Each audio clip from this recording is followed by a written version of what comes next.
Se você já tem clientes no mercado financeiro, essa mensagem é para você. Nós operamos um sistema institucional de alta frequência que monetiza o volume de operações dos seus próprios clientes. Seus clientes operam em contas próprias, o sistema roda automático e você recebe parte do fluxo financeiro gerado. Estamos selecionando poucas parcerias estratégicas para esse modelo institucional. A seguir, ouça um áudio explicando como esse modelo funciona. Recebemos um material bem curioso para a nossa análise de hoje. É sobre um protocolo de investimento chamado AlphaBR. E o que chama atenção, assim, de cara, é a mistura. De um lado, a gente tem um material de marketing super polido, sabe? Direto ao ponto. Do outro, recebemos dossiês técnicos que, olha, parecem ter saído de um departamento de PhDs. Coisas sobre trading de alta frequência, modelos matemáticos bem complexos, hedge avançado. Então, vamos mergulhar nisso. A nossa missão aqui é bem clara. Usar a parte da engenharia para decifrar o marketing. O que exatamente eles querem dizer com dolarização ativa?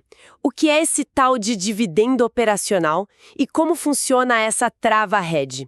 A ideia é conectar a promessa comercial com a mecânica que supostamente faz tudo acontecer. Esse contraste nos documentos é o que torna a análise fascinante.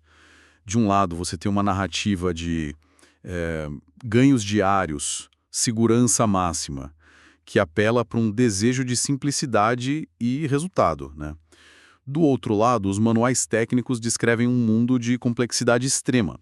Falam em operar em nanosegundos, em colocation servidores, kernel bypass. São termos que a maioria das pessoas, assim, nunca ouviu.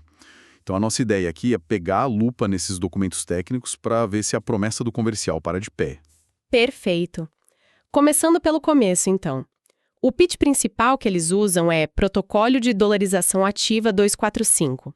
E tem uma frase de efeito que eles repetem bastante e que, para mim, resume bem a identidade que eles querem projetar.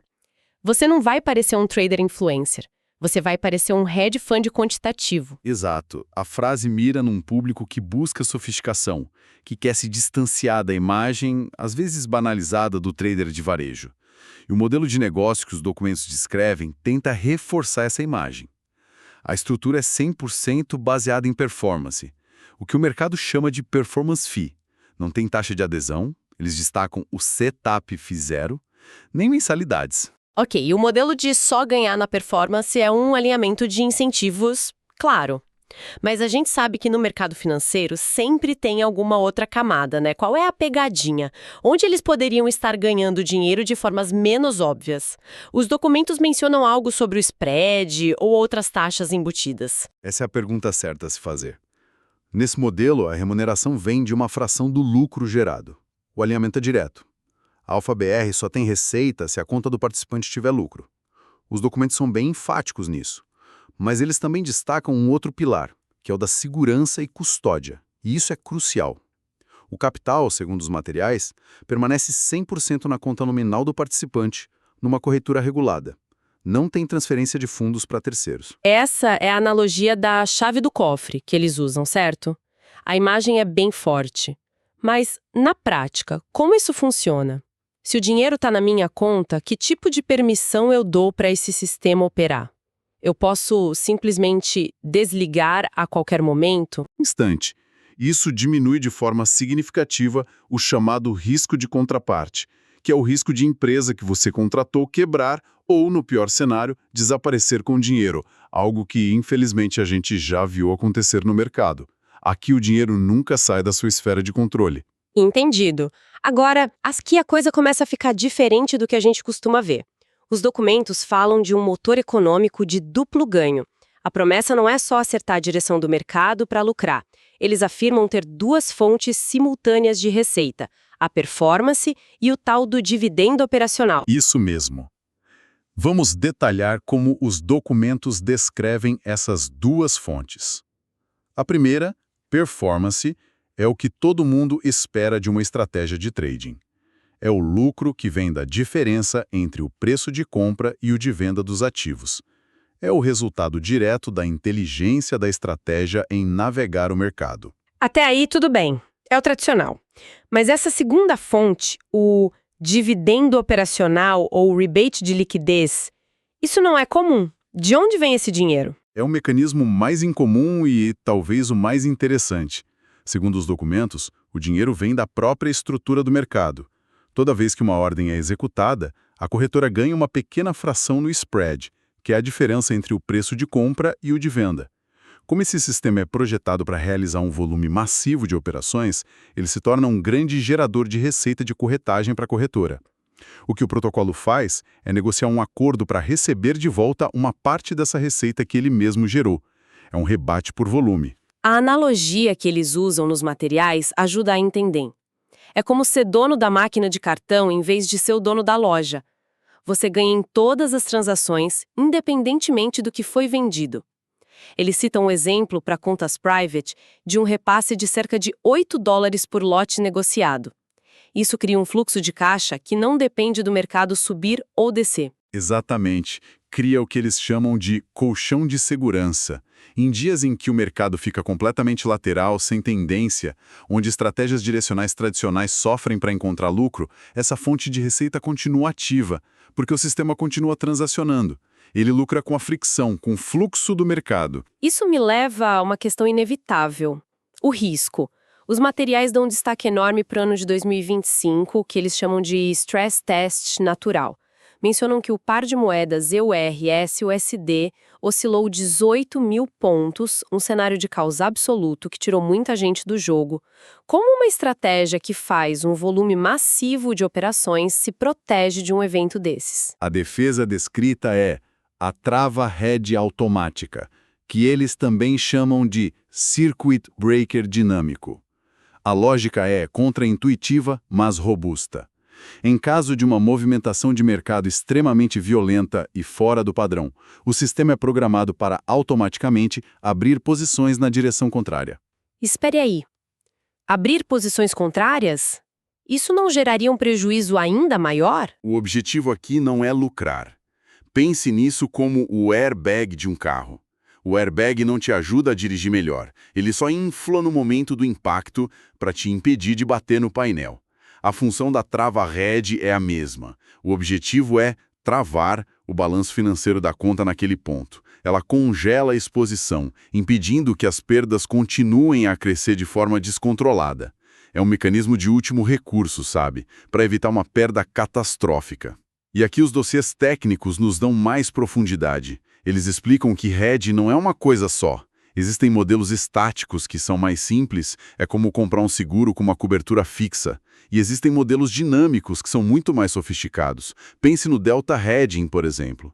De forma bem simples, é como ajustar constantemente o leme de um barco durante uma tempestade, em vez de só travá-lo numa posição e torcer pelo melhor.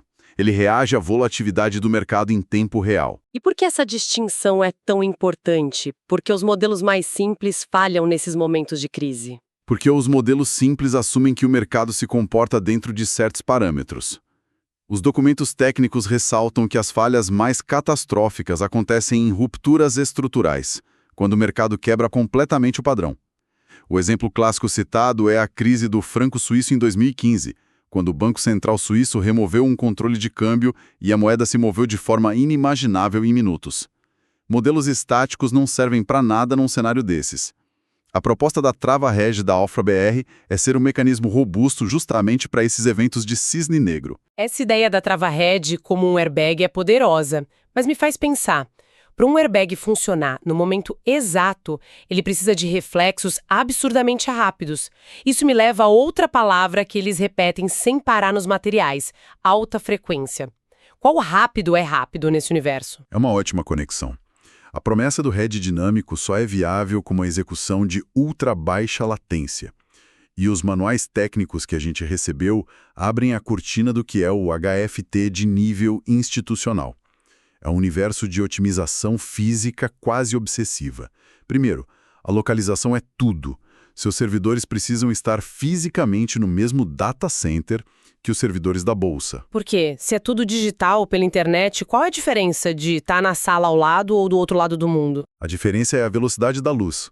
A informação não viaja instantaneamente. Para reduzir o tempo que a sua ordem leva para chegar na bolsa, a latência, Você precisa diminuir a distância física. Por isso, essas firmas pagam fortunas pelo colocation, para colocar seus servidores em lugares como o LD4 em Londres ou o NI4 em Nova Jersey, literalmente a metros dos sistemas da bolsa. Ok, a geografia importa. E o hardware? São computadores normais, só que mais potentes. Nem de perto. Eles usam hardware ultra especializado. Por exemplo, placas de rede que utilizam uma técnica chamada kernel bypass. Para simplificar, imagine que o sistema operacional do computador é como uma telefonista lenta e burocrática. O kernel bypass é como ter uma linha direta para o hardware sem precisar passar pela telefonista. A comunicação é muito mais rápida. Os documentos citam tecnologias como OpenOnload e VMA, que fazem exatamente isso. E eles mencionam também FPGAs. O que é isso? Aí a otimização chega a um nível ainda mais extremo. FPGA significa Field Programmable Gate Array. Pense nisso da seguinte forma. Um software é flexível, mas tem etapas. Um FPGA é um chip que você pode programar no nível do hardware para executar uma única tarefa de forma absurdamente rápida. Então não é nem mais software, é hardware feito sob medida para uma função específica, como calcular um risco ou enviar uma ordem em nanosegundos. É uma busca implacável por velocidade. O que mais? Sincronização de tempo e arquitetura de software. Todos os componentes do sistema precisam ter um relógio sincronizado com precisão de nanosegundos, usando algo chamado Protocolo de Tempo de Precisão, ou PTP. Isso é um requisito regulatório na Europa para que os reguladores possam reconstruir a ordem exata dos eventos no mercado e é vital para a operação. E, por fim, o software é desenhado para ser lock-free. Lock-free. O que isso quer dizer? Que tipo de bloqueio a gente está tentando evitar? Imagina uma estrada de pista única.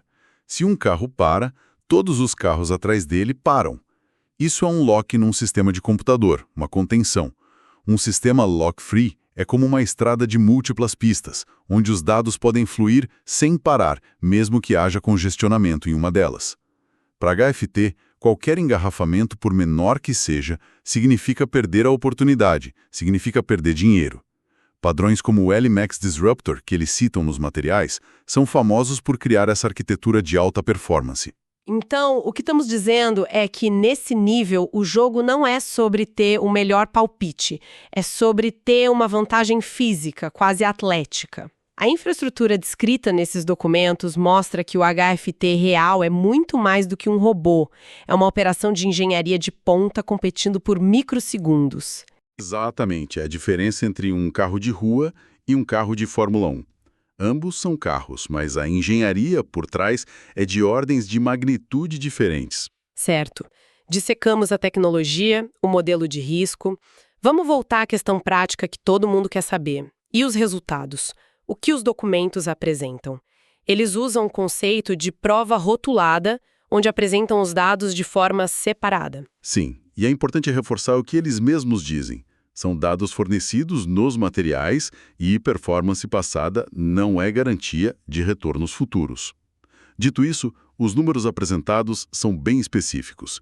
Primeiro, eles mostram uma auditoria focada no ano de 2025, aquele stress test. O resultado apontado é um retorno de mais 275,99% no ano. Uau! E eles usam uma métrica chamada Profit Factor, de 4,98. O que isso significa? Profit Factor é uma medida de eficiência. Um valor de 4,98 significaria que, para cada $1 que o sistema perdeu em operações perdedoras, ele teria gerado $4,98 em operações vencedoras. É uma relação entre o lucro bruto e o prejuízo bruto. Entendi. E sobre o histórico de longo prazo? Eles apresentam um histórico de 2023 a 2025. Nesse período, os números mostram um retorno de mais 331% sobre um capital inicial de $10 mil. E o Profit Factor aqui seria ainda maior, de 6,65. De novo, um número muito expressivo. Um Profit Factor de quase 7. Para ser franca, isso soa astronômico. Os materiais dão alguma pista sobre os períodos de perda? Porque nenhum sistema ganha o tempo todo, certo? Correto. Nenhum sistema é uma linha reta para cima. Eles destacam uma outra métrica, o fator de recuperação, que foi de 5,57. Eles apresentam isso como uma métrica de banco, não de guru. A ideia do fator de recuperação é medir a capacidade do sistema de se recuperar de um rebaixamento, um drawdown. Ele basicamente divide o lucro líquido total pelo maior prejuízo flutuante que a conta já enfrentou. Um número alto, como 5,57, sugere que o sistema não só lucrou, mas foi eficiente em sair dos buracos pelo caminho. Ok. Então, para amarrar tudo que analisamos, temos um sistema que se propõe a criar um fluxo de caixa em dólar, vindo de duas fontes: a performance tradicional e, o mais incomum, rebates de volume. Tudo isso operado por uma infraestrutura de alta frequência, de nível institucional e protegido por um mecanismo de hedge dinâmico, um airbag para eventos extremos. A filosofia parece ser menos sobre prever o futuro e mais sobre lucrar com o fluxo e a fricção do presente. É uma ótima síntese. E os documentos técnicos revelam a complexidade monumental por trás de uma proposta que, no marketing, soa simples. Modelos de hedge dinâmico, sistemas HFT. Estamos falando da fronteira da engenharia financeira, onde o sucesso depende não apenas da estratégia, mas de uma execução impecável em nanosegundos. E, talvez o mais importante, da resiliência contra o inesperado. O que nos deixa com a reflexão final, não é? Sim. Os documentos mais avançados que recebemos tocam na próxima fronteira dessa tecnologia, o uso de aprendizado por reforço, ou Reinforcement Learning. É a mesma tecnologia usada para treinar IAs para vencer no xadrez ou no Go. A ideia é ter um agente de IA que aprende uma política de hedge ótima, não seguindo regras pré-definidas, mas através de milhões de simulações de cenários de mercado. E isso nos leva a uma pergunta provocativa para o futuro. Que seria? À medida que essa tecnologia avança, a distinção entre gerenciar o risco e prever o mercado vai continuar sendo tão clara? Ou estamos caminhando para sistemas que não apenas reagem ao caos, mas que aprendem a antecipar a própria instabilidade de maneiras que hoje soam como ficção científica? É algo para se pensar.